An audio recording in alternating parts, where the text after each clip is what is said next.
Hello everyone, Raccoon-Formers here, and today I'm coming at you with a very unique video review. You probably think that when I say the word unique, I'm taking a look at some piece of Transformers merchandise like I've done in the past with a t-shirt, a plush toy, a birthday card, and a calendar. But no. I'm actually taking a look at a Transformers figure, but not a Studio Series figure. I'm actually taking a look at a Transformers building model. It's called the Toys Rodimus IDW Furai model. You know how there are model airplanes out there that come in a bunch of pieces and there's an instruction manual that you have to follow the instructions to build the airplane? Well, take out the airplane and put in this version of Rodimus Prime, I have to assume, because he's the only Rodimus I can think of, and you've got this model. The figure comes in a bunch of pieces, there is an instruction manual that you have to follow, and then once you're done, you'll have a full-scale, posable, unfortunately non-transforming Transformers figure.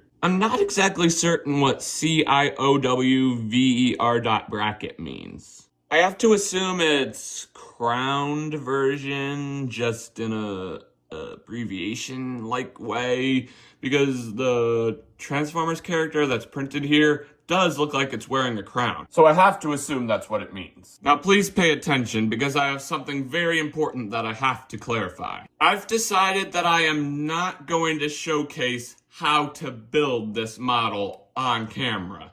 It'd be way too hard, and it'd take way too long. But there are a few things that I have to show you before I go off and do that. I'm going to crack open this box and show you all the pieces that you'll have to deal with in order to build this awesome looking model. Sound good? Then let's crack open this box and see what we're dealing with. There are 4 different plastic bags with the pieces inside of each one. As you can see, there is red, orange, yellow, and gray, and they're more or less sorted by color. I'll be taking a look at each plastic bag in the exact order that I just mentioned. Here we have the red pieces. It's kind of hard to tell what the pieces are supposed to be without the instruction manual, but it looks like there are these shapes here. This looks a lot like the armor for Rodimus. That definitely seems like a chest plate of some sort. Let's rotate it around. Yeah, these definitely seem to be armor-like pieces, and I think these numbers are meant to help as well. But yeah, those are the red pieces. Next, we have the orange pieces, but you can probably see right from the get-go that this plastic container is way smaller than the red one was. Well, that's because there are less pieces to take a look at. But let's see what we're dealing with here. Let's bring it in for a close-up. There's a little plastic holder with more armor pieces, it looks like. And back here with this brighter orange, it looks like these pieces go to the crown. Yeah, these definitely seem like the crown crest pieces. But you'll just have to see when you build the model. Those numbers that I mentioned with the red one, or the red plastic holder thingy, are here as well. And I'm pretty sure that's how you know what pieces go where. The instruction manual will explain everything. But yeah, those are the orange pieces. Next we have the yellow pieces, but right from the get-go you can probably see that something is very wrong. Turn it around, and you see gray pieces. What are they doing here? There's a bag full of gray pieces.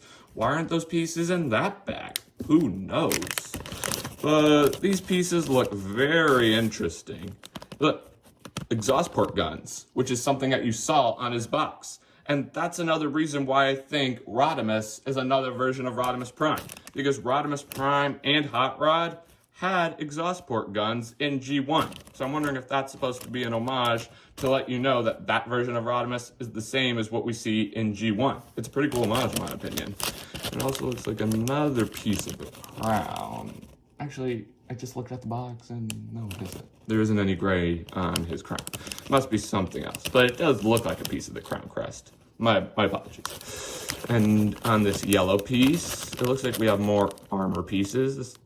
These look like shoulder pads of some sort. Who knows? Turn it around. You see those fins that are on Rodimus's back, which is another thing that Rodimus from G1 has. It looks like you can see his hands. Look, his hands. these are his hands for the model's hands. So yeah, this right here looks like the very tip of his crown. It really does, but it's kind of hard to tell. We'll just have to wait and see. Or at least you'll have to wait and see. I'm not going to be building it on camera. I do apologize about that again. Next up, we have the gray pieces, which is where that gray slab that was in the yellow pieces bag should have been, but it wasn't. I still wonder why. But setting that to the side, we have a phenomenal bag full of phenomenal pieces that we're going to take a look at. Let's bring it in for a close-up. I'm not 100% certain what these pieces are. I'm very curious to see what they are. Looks like back here we have more armor pieces. Man, Rodimus sure needs a lot of armor. And back here it looks like we have weapons of some sort. I don't know. We'll just have to wait and see. You'll have to wait and see. We also have this little sticker sheet right here. Let's bring it in and see what we've got. I think these might go on the shoulder. These might be... Maybe these go on his exhaust port guns on his arms. I don't know. Not sure what these go to, and I'm not sure what these go to either. But it's a pretty nice looking Autobot insignia. And we also have the model's logo right up here. F-U-R-A-I model Rodimus COWVER.bracket. I'm not exactly sure how to pronounce this word. Let me know in the comment section below if you know. And to help make sure you know where each sticker goes, there are little numbers right up here that can help you out with that. Very nice. Now, I have another very important announcement. Before I go off and build the model, I want to discuss the instruction manual. It's very important, and I think it's vital for building this model. I do not think this model is something you'd be able to build by memory. If you're really smart, that's great. Let me know in the comment section below if you are able to build it without the instruction manual. But for people who do need the instruction manual, or for people who will need the instruction manual, I should say, I am going to show you each page of the instruction manual in a slideshow-like format. Just in case you end up losing your set of the instruction manual, it's like you have a virtual instruction manual that I'm about to show you in today's video. So let's go ahead and do that.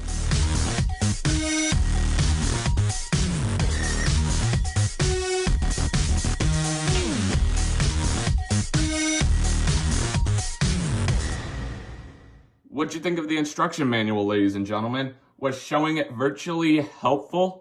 Let me know in the comment section below if it was, and if you ended up using this virtual instruction manual that I just showed you to help build the model if you ended up losing your own instruction manual. It'd be greatly appreciated to know that. It really would. Anyway, that's all I have to say about Rodimus and his unbuilt state. I will be right back to show you what he looks like when he is fully built.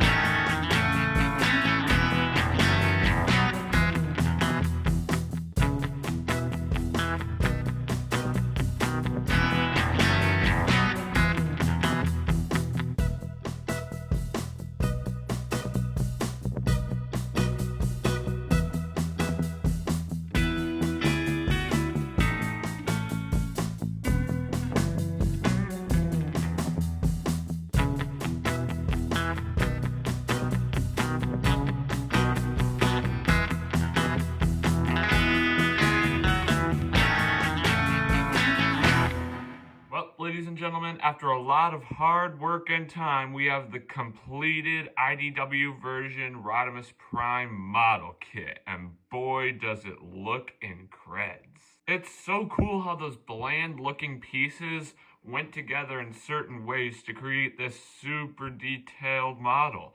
The pieces, looked so bland. It's just so cool. Let's take a look at the many phenomenal details this bad boy has. Alrighty, let's bring her in like so. He's got an awesome looking gun that's somewhat of an accessory, but it's not easy to remove. You actually have to take the hand off, tear it in two, and then remove the gun. So I don't recommend removing the gun once you get it in, but let's move that aside and take a look at that head sculpt. Look at that. There's red, yellow, orange. It's just so detailed. Nice looking mouth that's somewhat sculpted in there. It even looks like there's a nose. Look at that. Nice blue eyes that actually were their own piece. Like there was a piece in the gray piece chunk that was blue, and that was the eyes. It's so cool how the eyes are even a piece. Everything on here is its own separate piece. It's so cool. And you also have this little silver thing right up here on the crown, which, yes, is a sticker, so it might lose its stick eventually. So be warned of that. And yeah, nice looking Autobot insignia right down here, which is also a sticker. Sticker, sticker, sticker. So many stickers. It's weird. I don't know. Nice looking back fin. And, yes. This is something you've got to worry about. The legs do have a tendency to pop off. Give me a sec. Alrighty, there we go. Now, where were we? Oh yeah, the back fin. Look at that bad boy. This is definitely something that Hot Rod and Rodimus Prime both have in G1. So this is definitely some version of Rodimus Prime. And you also have another Autobot insignia back here. But there are actually two Autobot insignia stickers in the sticker sheet. The one here and the one on the chest. The instruction manual only shows where to put one of them. So you can technically put this second Autobot insignia anywhere. I chose to put it right here on the back fin, as you can see. It's really cool. And I'm pretty sure, look, you can flap the wings. I think it's just for demonstration and for display purposes, but it's like he's flying. He's like Flappy Bird or something. Wee, wee, wee. Yeah. Come here to the arms. You have awesome looking exhaust port guns, which is another thing that Rodimus Prime and Hot Rod have in G1. You have a faux wheel right here that unfortunately doesn't spin. I guess it'd be pretty pointless for the wheel to spin since the figure doesn't transform. But it's still pretty cool. Then you come down here to the knees. You see 3 dots, which are individual stickers. Believe me, those stickers are very hard to get off the sheet and very hard to get on exactly. If you can see right here, this sticker isn't fully in its correct spot. It's alright, but I don't know. Awesome looking shin pads right here with 3 triangles sculpted in for detail. But I don't know why, but the tips here are actually quite sharp. Not as sharp as a cactus, which is pretty obvious, am I right? But they are pretty sharp. So I recommend being careful with that and keeping this out of the reach of children that, I don't know. You have more faux exhaust ports right down here, which is another thing that Hot Rod and Rodimus Prime had. And then you have awesome looking feet. Another cool individual piece is this part right here. It's a pad that you actually have to put in manually. It's really cool how all of these pieces come together. And I also forgot to mention awesome looking shoulders right up here as well. And yeah, the only downside is the figure doesn't really like to stand up all that well, but it is possible. It is. And like I said before, this figure is fully articulated, and there's actually quite a lot of articulation. So, let's take a look-see at some of it. The wings are somewhat articulated, like I said before, and the head can look up and down, up this much, down this much, and can rotate somewhat, but it's a bit limited due to the ginormous shoulders. Arms, there's a bend right here, a rotation right here. I don't recommend rotating it all the way because the arm might pop off. The hands, unfortunately, are not articulated, but it's good. And now the legs are also quite articulated. There's a bend at the knee. Is there a rotation at the knee? There's not a rotation at the knee, but there's a rotation at the thigh, I think it is. And it's actually all the way around. Quite impressive. And also, the shin pads do have a tendency to pop off extremely easy. I can show that to you. You just bring it here. Slide her in like so. Yeah. And there is also waist articulation, as you can see. And, oh, for crying out loud. Let me see if I can do this for you. Like that. Where were we? Oh yeah, waist articulation. And it's all, let's see, waist articulation can rotate. Unfortunately, not all the way around, but it's good. And the chest can kind of look down like he's doing a belly bump. Like there's a little articulation bit on the chest. So he's like showing off his muscles or something. And I guess it's like he's doing a belly bump. Yeah, so much articulation. It's phenomenal. Well, friends, let's get started with some comparisons. The only hot rod toy I actually own is Studio Series 8604 hot rod, and I thought only one hot rod comparison is a teensy-weensy bit lame. And I don't actually have them transformed right now, and I don't have the space for them, as you can probably see. So I'll do a few virtual comparisons of other hot rod figures. First, here we have the model next to Studio Series 8604 Hot Rod. These two look phenomenal together, and I can definitely see a lot of resemblance between the two of them. They both have a warm colors color scheme because the warm colors are red, orange, and yellow, and they both have that color scheme. They both have exhaust port guns, and they both have a back fin. Here's another comparison. Here's the model next to the Commander class Rodimus Prime figure. Another uncanny resemblance, and these two also look phenomenal together. For another one, here's the model next to Titan's Return Hot Rod. Not as good of a resemblance. For one thing, Titan's Return Hot Rod doesn't even have the back fin. It's not an uncanny resemblance whatsoever, but they do look so-so together. And for the final comparison I have, because I couldn't resist, here is the model next to Transformers The Last Knight Hot Rod.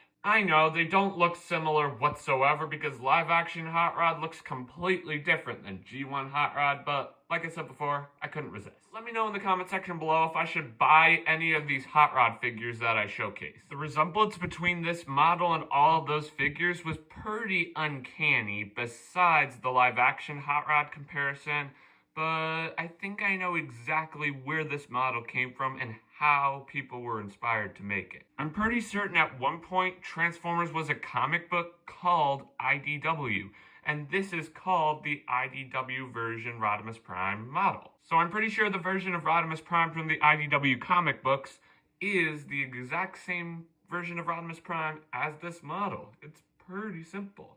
I would show you pictures, but I'm pretty sure they're copyrighted, and I'm not willing to take any chances. You can probably understand that. Some final thoughts on the model. It's a phenomenal model. Not the easiest thing to make, which is why I didn't actually show how to make it on camera, but let me know if you liked that montage on how I built it. It wasn't easy, but let me know if you liked it. But this is a phenomenal model, and I highly recommend picking it up. It's not something I recommend building alone. You should probably find a building buddy, like I did. Well, friends, this pretty much wraps up this video review. Thanks for tuning in. Remember to click that big red subscribe button and hit that notification bell so you never miss out on a future video.